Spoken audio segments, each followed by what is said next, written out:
ഈ പയ്യൻ സപ്ലൈ ചെയ്യാൻ വന്നപ്പോൾ ഞാൻ ചോദിച്ചു, അദ്ദേഹം താടിയൊക്കെ വളർത്തിയിരിക്കുന്നു, നമ്മുടെ മലയാളി ഇതിലാണ്. അപ്പോൾ താടിയൊക്കെ എന്താ, എനിക്കൊരു ലാപ്ടോപ്പിന് ഒരു പ്രശ്നമുണ്ടെന്ന് വെച്ചാൽ പുതിയ ചില വർക്കുകൾ നമ്മുടെ ലാപ്ടോപ്പ് ഡെല്ലിൻ്റെ എന്തായാലും ചെയ്യാൻ പറ്റുള്ളൂ. അപ്പോൾ ഞാൻ പറഞ്ഞു ഞാൻ മുറിയിൽ വന്ന് ശരിയാക്കി തരാം. ഞാൻ ചോദിച്ചു എന്താ നീ ചെയ്യുന്നത്, എന്താണ് നിൻ്റെ തൊഴിൽ, എന്താണ് സപ്ലയറായിട്ട്? ഇല്ല സാർ, ഞാൻ ബിടെക്കുകാരനാണ്, പെരുമ്പാവൂരാണ് വീട്, എൻ്റെ പാസ്പോർട്ട് സിഡീസൊക്കെ നഷ്ടപ്പെട്ടു. അപ്പം ഞാൻ ചോദിച്ചു പോയോ, അതിന് നിങ്ങൾ ലോസ്റ്റ് ആൻഡ് ഫൗണ്ടിൽ? ഇല്ല സാർ, ഏജൻസിക്ക് കൊടുത്തു. എന്താ പറ്റുക? അപ്പം ഞാൻ ഈ ട്രേഡിലുള്ള ആദ്യത്തെ സീക്രട്ടുകൾ അന്നാണ് ഞാൻ മനസ്സിലാക്കണം. കുറേ കുട്ടികളെ നമുക്ക് ലാഭമല്ല. അപ്പം ഞാൻ തുടങ്ങിയത് 6 ലക്ഷം രൂപ എന്നല്ല, 6 രൂപയ്ക്കാണ്. അപ്പോൾ 6 ലക്ഷം രൂപ ഒരു ചില കുട്ടികളുടെ സിനോറിയ, കുട്ടികളുടെ കാര്യങ്ങൾ ഞാൻ ഫ്രീ കൗൺസിലിങ് ഇതിനകം 15,000 ആളുകൾക്ക് 2.5 വർഷം കൊണ്ട് ചെയ്തിട്ടുണ്ട്.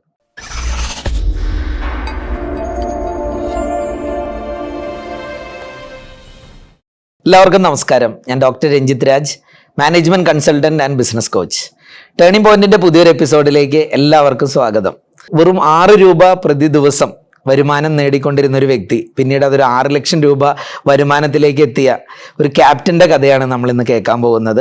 അതോടൊപ്പം തന്നെ അദ്ദേഹം പിന്നീട് ഒരുപാട് ആളുകൾക്ക് കടലിൽ ജോലി അവസരങ്ങൾ ഒരുക്കി. ഏതാണ്ട് 2000-ലധികം ആളുകളെ ഇന്ന് ജോലിക്ക് അയച്ച കൊച്ചിൻ മാരിടൈം അക്കാഡമി എന്ന് പറയുന്ന സ്ഥാപനത്തിൻ്റെ സാരഥിയായിട്ടുള്ള ക്യാപ്റ്റൻ സത്യൻ പാണ്ഡ്യാലാണ് ഇന്ന് നമുക്കൊപ്പം അതിഥിയായിട്ട് വന്നെത്തിയിട്ടുള്ളത്. ടേണിംഗ് പോയിന്റിലേക്ക് സ്വാഗതം. അപ്പോൾ എവിടെയാണ് ശരിക്കും സാറ് ജനിച്ചു വളർന്നത്? ജനിച്ചത് തോപ്പുംപടിയിലാണ്. ഫോർ ഫാദേഴ്സ് മട്ടാഞ്ചേരി ആയിരുന്നു. കൂനംകുരിശ് ഇതിൻ്റെ അവിടെ നിന്ന് കൊച്ചി പാണ്ഡ്യാല, സ്വന്തം പാണ്ഡ്യാല ഉണ്ടായിരുന്നതുകൊണ്ട് കൊച്ചി പാണ്ഡ്യാലയിൽ അവിടെ നിന്ന് ഞങ്ങൾ തോപ്പുംപടിയിലേക്ക് ഷിഫ്റ്റ് ചെയ്യുകയാണ് ചെയ്തത്. അവിടെ ഏതാണ്ട് ഒരു 50 പേരുടെ ഒരു ഫാമിലി മെമ്പേഴ്സിൻ്റെ ഒരു കൂട്ടായ്മയുണ്ട്. നികർത്തിൽ നിന്നാണ്. ഒരു കുറേ സ്ഥലങ്ങളൊക്കെ ഉണ്ടായിരുന്നു. അതെല്ലാം ഇപ്പോൾ ജലവിഹാർ നേവി എടുത്ത് അവിടെ എല്ലാം ബിൽഡിംഗ് ആയിപ്പോയി. അങ്ങനെ ഇവിടെ ഞാൻ, എൻ്റെ വൈഫും 2 കുട്ടികളും, പിന്നെ ഞങ്ങളുടെ ഫാമിലി വേറെ ഉണ്ട്, മരുമകൾ, മോള് ഒക്കെ ആയിട്ട്. Wife she's from Mumbai. അപ്പോൾ അവിടെ വെച്ചാണ് പോകാൻ കഴിച്ചത് 87-ൽ. എൻ്റെ ജോലി സ്ഥാപനം ചെയ്യുന്നത് അവിടെ തന്നെയാണ്. 5ഓളം ക്ലാസ് റൂംസും വീടും എല്ലാം ആയത് കാരണം അവിടെ വരുമ്പോൾ ഒരു ഫ്രണ്ട്ലി ഫാമിലി അറ്റ്മോസ്ഫിയറിലാണ് എല്ലാ കാര്യവും. അപ്പോൾ എങ്ങനെയാണ് സാർ ഒരു ക്യാപ്റ്റനായി മാറിയത്? ആദ്യമായിട്ട് ഞാൻ തുടങ്ങിയത് ഇങ്ങനെ ഒരു യാദൃച്ഛികമായ ചില ചെറുപ്പകാലത്ത് എല്ലാവർക്കും ഉണ്ടാകുന്ന ഒരു ഇതിൽ വീട്ടുകാർക്ക് ശല്യം കൂടിക്കഴിഞ്ഞു എന്ന് പറയുമ്പോൾ ആ സമയത്ത് അടിയന്തരാവസ്ഥയും കൂടി വന്ന സ്ഥിതിക്ക് 76-77 കാലഘട്ടത്തിലാണ് ഇവിടെ എറണാകുളത്ത് സിഫ്നെറ്റിൽ പോയി കഴിഞ്ഞ് അവിടെ നിന്നുള്ള 15 മാസത്തെ ഗവൺമെന്റ് ഓഫ് ഇന്ത്യയുടെ അതിൻ്റെ ട്രെയിനിങ് കഴിഞ്ഞ് ഞാൻ വിശാഖപട്ടണത്തേക്ക് പോയി. അവിടെ നിന്ന് പിന്നെ കൽക്കത്തയിലേക്ക് പോയി. അവിടെയൊക്കെ ട്രെയിനിങ് കഴിയുന്നതിൻ്റെ ഇടയിൽ മുംബൈയിൽ വന്നിട്ട് അവിടെ വന്ന് ഇതില്ലേ വാച്ച് കീപ്പിംഗ് സർട്ടിഫിക്കറ്റ് എടുത്തു.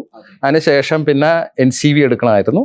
അപ്പോൾ അതെടുത്തു. പിന്നെ അത് കഴിഞ്ഞ് FG വെസലിലേക്കുള്ള ട്രെയിനിങ് എല്ലാം ചെയ്ത് അതിൽ 84-ൽ ക്യാപ്റ്റനായി. കുറച്ച് നേരം കഴിഞ്ഞപ്പോൾ 85-86 കാലഘട്ടത്തിൽ ഞാൻ നേരെ നൈജീരിയയിലേക്ക് പോയി. അവിടെയും സെയിലിംഗ് ചെയ്യാണ്ട് ഒരു 7-8 കൊല്ലം ആസ് എ ക്യാപ്റ്റൻ സെയിലായതിനു ശേഷം 93-ൽ ഷോറിലേക്ക് വന്ന് the first designation to the shore from the sailing captain. അത് ഒരു പോർട്ട് ക്യാപ്റ്റൻ ആയിരുന്നു. 15 വെസലിൻ്റെ ഫ്ലീറ്റിൻ്റെ ഇതായിട്ടും തുടങ്ങി. അവിടെ ഓപ്പറേഷൻ മാനേജറായി, വേറെ കമ്പനിയിൽ മറൈൻ മാനേജറായി, പിന്നെ അതിനുശേഷം ഫ്ലീറ്റ് മാനേജറായി. മറൈൻ മാനേജർ ആൻഡ് ടെക്നിക്കൽ സൂപ്രണ്ടായിട്ട് ഗുജറാത്തിൽ ഒരു 3 വർഷം ഈയിടെ വർക്ക് ചെയ്തിട്ടുണ്ടായിരുന്നു. സെസ്മിക് സർവേ വെസലിൽ കൂടുതൽ ഓഫ് ഷോറിലാണ്. പാസഞ്ചർ ഷിപ്പിലുണ്ടായിരുന്നു, ടാങ്കറിൽ ബൾക്ക് കാരിയർ. അതുകൂടാതെ എല്ലാവിധ സർവീസ് എല്ലാത്തിലും ഞാൻ ചെയ്തിട്ടുള്ളതുകൊണ്ട് ഒരു എക്സ്പീരിയൻസ് ഉണ്ടായിട്ടുണ്ട്. 9 കൊല്ലം ഗൾഫിലുണ്ടായിരുന്നു. ഇറാന്, ഇറാഖ്, അൽബസറ ടെർമിനൽ, ദുബായ്, ഒരുപ്പെട്ട ഫുജറ, എല്ലായിടത്തും തന്നെ ഞാൻ അവിടെ ഉണ്ടായിരുന്നു. ONGCയിൽ അവസാനം കാലം ഒരു 3-4 കൊല്ലം. അതിൽ ഇൻസ്പിറേഷൻ ഇതെന്ന് പറഞ്ഞാൽ ഒരു വെസൽ ഞാൻ അമേരിക്കയിൽ നിന്ന് കൊണ്ടുവന്നു. ദുബായിൽ കൊണ്ട് ട്രൈ ഡോക്കിങ്ങും എല്ലാം ചെയ്ത് ഇവിടെ കൊണ്ടുവന്നു. അതിൻ്റെ സിസ്റ്റം എല്ലാം കോൺസ്ബർഗ് DP വെസലിലായിരുന്നു. അതായത് ഡൈമാനേക്ക് ഒരു 100 പേരോളം ഉണ്ടാവും. അവരെയൊക്കെ ചെയ്തു. അപ്പോൾ സത്യം പറഞ്ഞു കഴിഞ്ഞാൽ അവിടെ നിന്ന് തുടങ്ങിയത്. അതിൻ്റെ ആദ്യത്തെ ഇതിന് യാതൊരു കുഴപ്പമില്ലാതെ സീ സർവീസ്, അതിൻ്റെ സീ ട്രയൽ കഴിഞ്ഞു. ഇപ്പോൾ വിക്രാന്തൊക്കെ ഇറക്കുന്നത് പോലെ അതൊരു മഹാസംഭവമാണ്. ഇതെന്ന് പറഞ്ഞിട്ടുണ്ടെങ്കിൽ ഈ വെസല് 80 പേരെ ഡൈവേഴ്സ്, കൂടുതലും ഈ ഹരിയാന ഇതിൽ നിന്നുള്ള ഡൈവേഴ്സിനെ ONGCയുടെ ഇതിന് IRS സർവേയേഴ്സിൻ്റെയും കമ്പനി ഓണേഴ്സിൻ്റെയും ഇതിലെല്ലാം ക്യാപ്റ്റൻ ഒരു പ്രധാനിയായ ഒരാളാണ്. അപ്പോൾ ഡൈവിങ് സൂപ്രണ്ട്. അപ്പോൾ അവിടുത്തെ ശമ്പളമൊക്കെ കണ്ടാൽ പിടിച്ചു പോകും. $1,200 പെർ ഡേ ഒരു ഡൈവിങ് സൂപ്രണ്ടിന് കിട്ടുന്നത്. ഒരാൾക്ക് ഊഹിക്കാൻ പറ്റുക. എൻ്റെ ETOന് കിട്ടിയിരുന്ന $600 പെർ ഡേ ആയിരുന്നു. അപ്പോൾ അത്രയും വലിയൊരു സൊഫിക്കേറ്റഡ് ജോലിയാണിത്. എങ്ങനെയാണ് മാരിടൈം അക്കാഡമി എന്ന് പറയുന്ന സ്ഥാപനം തുടങ്ങാനുണ്ടായ സാഹചര്യം, അല്ലെങ്കിൽ അതിലേക്കുള്ള ഒരു ടേണിംഗ് പോയിന്റ് എന്തായിരുന്നു? ഇപ്പം എൻ്റെ ജീവിതം തുടങ്ങുന്നത് ആസ് യു സെറ്റ്, ഞാൻ നേരത്തെയും പറഞ്ഞു, അതായത് 6 രൂപക്കാണ് ഇവിടെ ഒരു രാഷ്ട്രീയ ലീജർ എന്ന് പറഞ്ഞിട്ട് ഒരു ചെറിയൊരു ഗവേഷണ കപ്പലിൽ ഞാൻ തുടങ്ങുന്നത്. 6 രൂപയാണ് അന്ന് കിട്ടിയിരുന്നത്. അതൊരു വലിയ തുകയായിരുന്നു. ഒരു ട്രെയിനി ആയിരിക്കുമ്പോൾ അന്ന് എനിക്കൊരു ഏത് വലിയ വർഷമാണത്? I think maybe 76 or 77. അവിടെ നിന്ന് പിന്നെ എനിക്ക് 240 രൂപ ശമ്പളം കിട്ടിയെന്ന് പറഞ്ഞത് ഇതാണ്. പിന്നെ അത് കഴിഞ്ഞപ്പോൾ 6 ലക്ഷം രൂപ ശമ്പളം ഓഫർ ചെയ്തിട്ടപ്പോൾ ഞാൻ പോകാത്ത പറഞ്ഞു, എനിക്ക് 6 ലക്ഷം രൂപയുള്ളൂ സാറിന് തരാൻ പറ്റുള്ളൂ, 3 മാസം വർക്ക് ചെയ്താൽ മതി, വേണമെങ്കിൽ $200 പെർ ഡേ വെച്ച് വേറെ തരാം. കപ്പലിൽ ഓപ്പറേഷനിലുള്ളപ്പോൾ ഇപ്പോഴും ആ വെസൽ നടക്കുന്നുണ്ട്, ബോംബെ ഹൈലുണ്ട്. $200 വേണമെങ്കിൽ സൂപ്രണ്ടൻ്റ് പറഞ്ഞു. ഷിപ്പിങ്ങിലുള്ള ഏറ്റവും വലിയൊരു കാര്യം എന്ന് പറഞ്ഞാൽ CAB എന്ന് പറയും, കളക്റ്റീവ് ബാർഗെയിനിങ് അറേഞ്ച്മെൻറ്റ്. നമ്മൾ എത്ര ബാർഗെയിൻ ചെയ്യുന്നു അതനുസരിച്ചായിരിക്കും അത് തരാം. അപ്പം ഞാൻ തന്നെ വിചാരിച്ചു, ഞാൻ 10 കൊല്ലം എൻ്റെ കയ്യിൽ PSL കോൺട്രാക്റ്റിലാണ് ഞാൻ സെയിലായിട്ടുള്ളത്. അപ്പം 10 കൊല്ലം ഓരോ കൊല്ലവും ഓരോ കോൺട്രാക്റ്റിനും governmental RPSL government of India അതിലെടുത്ത് കഴിഞ്ഞപ്പോൾ എൻ്റെ കയ്യിൽ ഞാൻ വരുന്നവരൊക്കെ കാണിക്കും, ഇങ്ങനെയുള്ള നിങ്ങൾ കോൺട്രാക്റ്റിലേ പോകാൻ പാടുള്ളൂ, ഇപ്പോൾ ഏജൻസി വഴിയായിട്ട് നിങ്ങൾ പോയിട്ട് പൈസ കളയരുത്. പക്ഷെ ചില സമയത്ത് പലരും വന്ന് വഞ്ചിതരാകാറുണ്ട്. അപ്പം ഞാൻ ഇതിലേക്ക് വന്നതിൻ്റെ വേറൊരു കാര്യം എന്ന് പറഞ്ഞാൽ, ഞാൻ 2003 വരെ വൈഫ് 87 കല്യാണം കഴിച്ച് ബോംബെയിൽ സ്ഥിരം പോവുമെങ്കിലും എപ്പോഴും വൈഫും ബോംബെയിലുണ്ടാവും. പക്ഷേ ഞാൻ പൻവേലിലാണ് ആദ്യമായിട്ട്, എനിക്ക് കുറേ അധികം സുഹൃത്തുക്കളുണ്ട് പൻവേലിൽ. അപ്പോൾ ബേലാപ്പൂർ വന്നപ്പോൾ പൻവേലിൽ ഒരു ഹോട്ടലിൽ പോയപ്പോൾ ഒരു മലയാളി പയ്യൻ താടിയൊക്കെ വെച്ച് നിൽക്കുക. അപ്പോൾ എൻ്റെ ലാപ്ടോപ്പിന് കുറച്ച് പ്രശ്നം വന്നു. ഞാൻ അവിടെ തന്നെ താമസിക്കുകയാണ്, ഒരു നായർ സാബിൻ്റെ ഹോട്ടലിൽ. പേഴ്സണലി സ്പീക്കിംഗ് അദ്ദേഹമായിട്ടുള്ള ഒരു മലയാളി ചോറ് തിന്നാൻ വേണ്ടിയിട്ടാണ് പോകുന്നത്. ഞാൻ സാറിന് കേരളത്തിൽ അല്ലെങ്കിൽ വെളിയിലെവിടെയും ഏതാണ്ട് 33 രാജ്യത്തും 66 കപ്പലിൽ ക്യാപ്റ്റനായിട്ട് സെയിലായി. ആ ഒരു ഇതിലുണ്ട്. പല രാജ്യങ്ങളിലും ഏതാണ്ട് ഓൾ ഇന്ത്യയിലെ എല്ലാ കോസ്റ്റലിലുള്ള സ്റ്റേറ്റുകളിലും പോയിട്ടുണ്ട്. വെസ്റ്റ് ആഫ്രിക്കയിൽ 15 കൊല്ലം വിത്ത് ഫാമിലി ഉണ്ടായിരുന്നു, ഗൾഫിൽ 9 കൊല്ലം ഉണ്ടായിരുന്നു, ഇന്ത്യയിൽ തന്നെ പലയിടത്തുമായിട്ട് എവിടെയെങ്കിലും മലയാളി ഫുഡൊക്കെ കിട്ടുകയാണെങ്കിൽ ഓടും ഞാൻ. 1.5 മണിക്കൂറൊക്കെ ചിലപ്പോൾ പോയിട്ടൊക്കെയാണ് ഭക്ഷണം കഴിച്ചിട്ടൊക്കെ ഒരു നാടൻ ഫുഡിനും വേണ്ടിയിട്ട് ഞാൻ പോകാറുന്ന ഒരു ഇതാണ്. അപ്പം നോക്കിയപ്പോൾ ഇവിടെ നായർ സാബിൻ്റെ അവിടെ ഹോട്ടലുണ്ട്, ഊണൊക്കെ കഴിച്ച് സുഖമായിട്ടിരിക്കുക. അപ്പോൾ എനിക്കൊരു സർവേ ഉണ്ട്, എല്ലാം കൂടി കഴിഞ്ഞ് വരുമ്പോൾ ഏതാണ്ട് ഒരു 15 ദിവസം അവിടെ കിടക്കാം. അപ്പം ഞാൻ അവിടെ കിടന്നു, കമ്പനിയാണ് പേ ചെയ്യുന്നത്, അവർ ഓഫർ ചെയ്യുന്നതിനേക്കാളും 25% മതി അവിടെ കിടക്കാൻ. അപ്പം ഈ പയ്യൻ സപ്ലൈ ചെയ്യാൻ വന്നപ്പോൾ ഞാൻ ചോദിച്ചു, താടിയൊക്കെ വളർത്തിയിരിക്കുന്നു, നമ്മുടെ മലയാളി ഇതിലാണ്. അപ്പോൾ താടിയൊക്കെ എന്താ, എനിക്കൊരു ലാപ്ടോപ്പിന് ഒരു പ്രശ്നമുണ്ടെന്ന് വെച്ചാൽ പുതിയ ചില വർക്കുകൾ നമ്മുടെ ലാപ്ടോപ്പ് ഡെല്ലിൻ്റെ എന്തായാലും ചെയ്യാൻ പറ്റുള്ളൂ. അപ്പോൾ ഞാൻ പറഞ്ഞു, ഞാൻ മുറിയിൽ വന്ന് ശരിയാക്കി തരാം. ഞാൻ ചോദിച്ചു, എന്താ നീ ചെയ്യുന്നത്, എന്താണ് നിൻ്റെ തൊഴിൽ, എന്താണ് സപ്ലയറായിട്ട്? ഇല്ല സാർ, ഞാൻ ബിടെക്കുകാരനാണ്, പെരുമ്പാവൂരാണ് വീട്, എൻ്റെ പാസ്പോർട്ട് സിഡീസൊക്കെ നഷ്ടപ്പെട്ടു. അപ്പം ഞാൻ ചോദിച്ചു, പോയോ? അതിന് നിങ്ങൾ ലോസ്റ്റ് ആൻഡ് ഫൗണ്ടിൽ? ഇല്ല സാർ, ഏജൻസിക്ക് കൊടുത്തു. എന്താ പറ്റി? അപ്പം ഞാൻ ഈ ട്രേഡിലുള്ള ആദ്യത്തെ സീക്രട്ടുകൾ ഞാൻ അന്നാണ് ഞാൻ മനസ്സിലായി. 2013 ആം ടോക്കിംഗ് അബൌട്ട്. ആ സമയത്ത് മുതൽ ഞാൻ ആലോചിക്കുകയാണ്, എത്ര പേര് കേരളത്തിൽ 2 സ്ഥാപനങ്ങളാണ് ഭംഗിയായിട്ട് ഈ കാര്യങ്ങൾ ചെയ്യുക. അവർ ഭംഗിയായിട്ട് ചെയ്യുന്നുണ്ട്. നമ്മുടെ റിക്വയർമെൻറ്റ് അതിനൊരു 100, 150, 200 പേർക്കേ ചെയ്യാൻ പറ്റുള്ളൂ. നമ്മുടെ നാവികരായിട്ടുള്ള ഈ കേരളത്തിൽ ഈ അറ്റം മുതൽ അറ്റം വരെ വളരെ അഡ്വാൻസ്ഡ് ആണ്. 1984 നമ്മളുടെ കയ്യിൽ കിടന്നിരുന്നതാണ് ഗൾഫ് മേഖല, ഓയിൽ ഫീൽഡ് തന്നെ. ലോകത്ത് എല്ലായിടത്തും മലയാളികൾ വളരെ പ്രഗത്ഭരുമാണ് നാവിഗേഷൻ്റെ കാര്യത്തിൽ. പക്ഷെ അവർക്ക് പറ്റിയിട്ടുള്ള ട്രെയിനിങ് 95 STCW ശേഷമാണ് കൊടുത്തത്. അപ്പം ഞാൻ ഇതെല്ലാം കണ്ടു കഴിഞ്ഞപ്പോൾ ഞാൻ ഇവനോട് ചോദിച്ചു, നിനക്ക് എന്തുകൊണ്ട് ഇങ്ങനെ അത് തിരിച്ചു വാങ്ങിക്കാൻ പറ്റില്ല? പിന്നെ ഞാൻ വേറെ വഴി നോക്കി അത് ശരിയാക്കി. എന്ന് വെച്ചാൽ പോലീസിലൊന്നും പോയിട്ട് കാര്യമില്ല, അവിടുത്തെ അതിൻ്റെ മഫിയയുടെ അകത്തായിപ്പോയി. അവൻ സത്യം പറഞ്ഞു കഴിഞ്ഞാൽ അവന് വാങ്ങിച്ചു കൊടുത്തെങ്കിലും അവൻ എപ്പോഴും ഒരു നന്ദിയൊക്കെ പറഞ്ഞു. നായർ സാഹിബ് എപ്പോഴും നന്ദി പറഞ്ഞുകൊണ്ട് കഴിഞ്ഞ ആഴ്ച പോലും ഓണത്തിന് മുമ്പ് വിളിച്ചിട്ടുണ്ടായിരുന്നു, നിങ്ങൾ കാരണം അവന് രക്ഷപ്പെട്ടു. അങ്ങനെ പലരുടെയും കാര്യങ്ങളും നമ്മൾ ഇടപെടുന്നുണ്ട്. 2015 എൻ്റെ വൈഫ് പറഞ്ഞു, എന്തുകൊണ്ട് നിങ്ങൾ സ്വന്തമായിട്ട് നിങ്ങൾക്കറിയാവുന്ന കാര്യങ്ങൾ നമ്മുടെ ബിൽഡിങ്ങിൽ വെറുതെ സ്ഥലം കിടക്കുകയാണ്, എന്തുകൊണ്ട് ചെയ്തുകൂടാന്ന് പറഞ്ഞിട്ട് അവർ ഇൻസ്പിറേഷൻ അങ്ങനെയാണ് നമ്മുടെ കൊച്ചിൻ തുടങ്ങുന്നത്. ആ പേരിലല്ല തുടങ്ങിയത്, ബോംബെയിലാണ് ആദ്യം തുടങ്ങിയത്. അപ്പം അത് തുടങ്ങിയതിന് ശേഷം ഞാൻ അവിടെ നിന്ന് ഇതായി കഴിഞ്ഞ് വീണ്ടും എനിക്ക് സെയിലിംഗ് വേണ്ടി വന്നു. പല ഇതുണ്ടാവും, സർവേസിനൊക്കെ വേണ്ടിയിട്ട് പോയിട്ട് വന്നു. 2018 എൻ്റെ മകൻ MSc ആണ്, ജനറ്റിക്സ് ആയിരുന്നു. മരുമകൾ MSc മൈക്രോബയോളജി. അവരൊരുമിച്ച് ഇവിടെ ബാംഗ്ലൂർ യൂണിവേഴ്സിറ്റി പഠിപ്പിക്കുകയായിരുന്നു.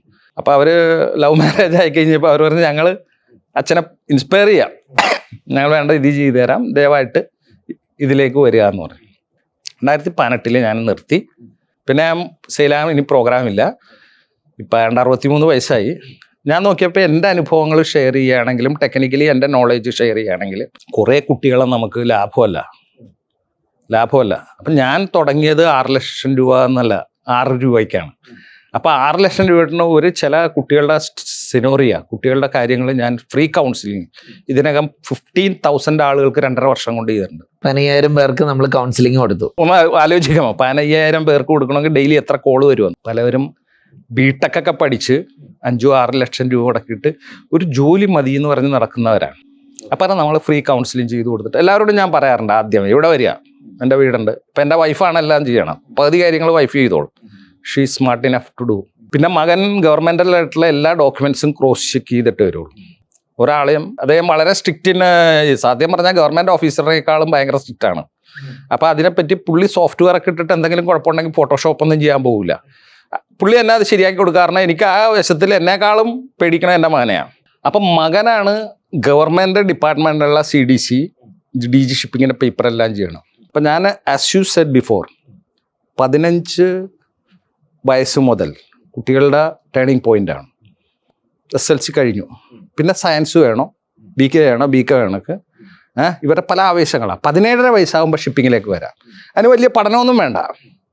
ശരിക്കും മലയാളത്തിൽ പച്ച മലയാളത്തിൽ പറഞ്ഞാൽ 10ാം ക്ലാസ്സും ഗുസ്തി, അതായത് 40% മാർക്ക് ഉണ്ടെങ്കിൽ ഈ can become a captain and engineer. പക്ഷേ he has to struggle. Join ചെയ്യുമ്പോൾ ചിലപ്പോൾ ഇത് വേണ്ട. അതിൽ തന്നെ ഒരുപാട് സ്റ്റേജുകളുണ്ട്. 6 മാസത്തെ GP റേറ്റിംഗ് എന്ന് പറഞ്ഞ കോഴ്സുണ്ട്. എല്ലാം ഗവൺമെൻറ് ഓഫ് ഇന്ത്യ അപ്രൂവ്ഡാണ്. ഞങ്ങൾ നേരത്തെ പറഞ്ഞാൽ ബോംബെയിലൊക്കെ വിടുന്നത്, ഞങ്ങൾ ചെയ്യുന്നില്ല.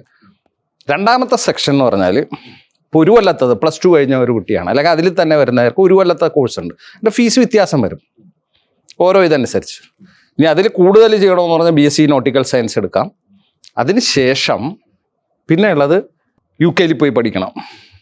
ഒരു വർഷം UK ഇവിടെയും കൂടി ആകുമ്പോൾ 12 ലക്ഷം രൂപ വരും, 13 ലക്ഷം രൂപ.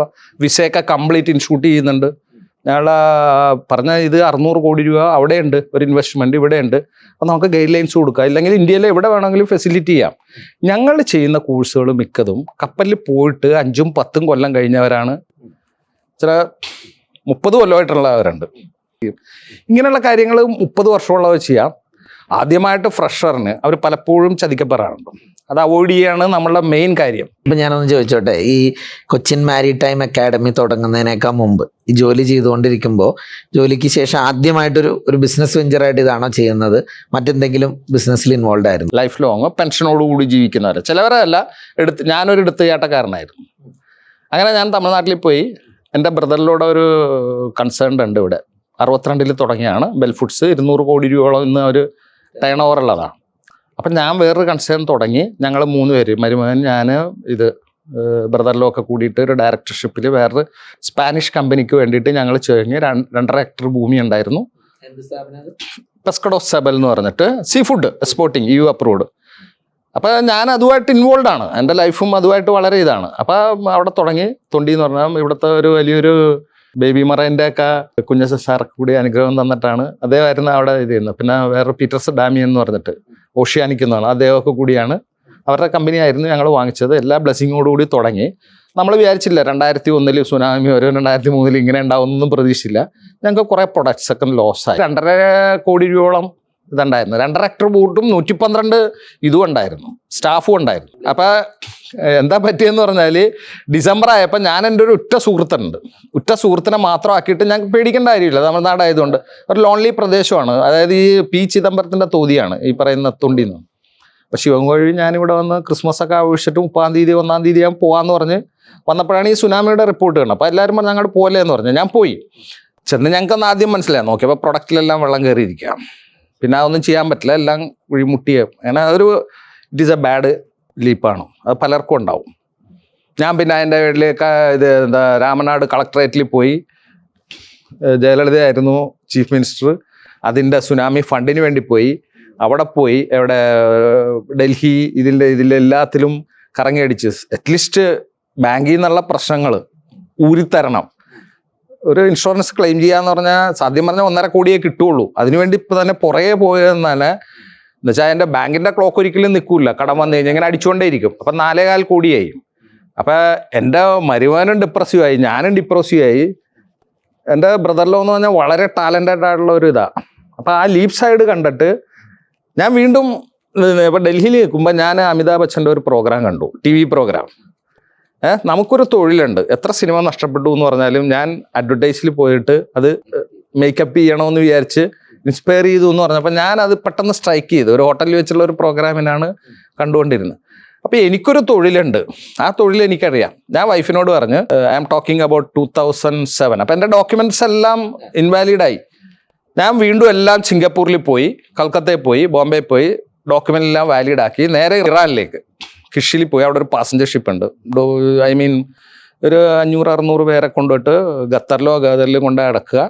അങ്ങനെ പാസഞ്ചർ ഷിപ്പായിട്ട് അതുമായിട്ട് ഇത് എനിക്ക് നല്ല കൺട്രോളിങ് കപ്പാസിറ്റി ഉണ്ട്, ഷിപ്പ് ഹാൻഡിലിങ് കപ്പാസിറ്റി.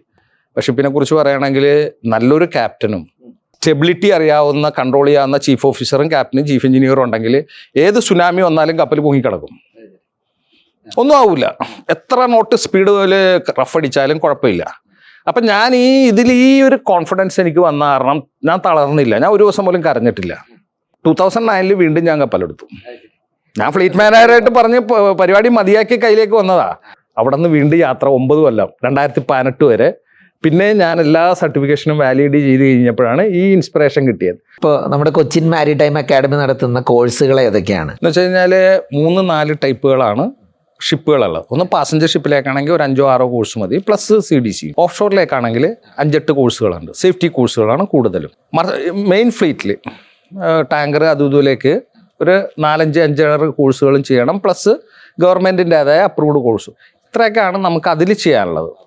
അത്രയും കോഴ്സുകളിൽ എല്ലാം മിക്കതും DG അപ്രൂവ്ഡ് കോഴ്സുകളും ഉണ്ടാവും, അല്ലെങ്കിൽ ഓരോ ഗവൺമെൻറ് ഏജൻസികളുണ്ട്.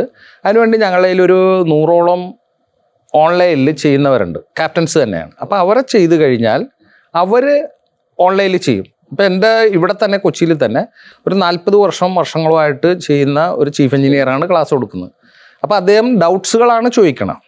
അതും മെത്തേഡ് എന്ന് പറഞ്ഞിട്ടുണ്ടെങ്കിൽ ആന്ധ്ര ഗോഗി എന്ന് പറഞ്ഞാൽ ഗൂഗിളിൽ സെർച്ച് ചെയ്താൽ കിട്ടും, പുതിയ മോഡേൺ മെത്തേഡാണ്. അപ്പോൾ അല്ലേ ANDRA GOGY അത് മെത്തഡിലാണ് പഠിപ്പിക്കുന്നത്. അതായത് നമ്മുടെ സിലബസിൽ തന്നെ പുറയിൽ സിലബസ് കണ്ടൻസ് ഉണ്ടാവും, അത് പഠിപ്പിച്ചിട്ടാണ് ഇത് കൊടുക്കുന്നത്. അപ്പോൾ അവർക്കുള്ള ഗുണം എന്താണെന്ന് പറഞ്ഞാൽ ടൈം വളരെ സേവ് ചെയ്യാൻ പറ്റും.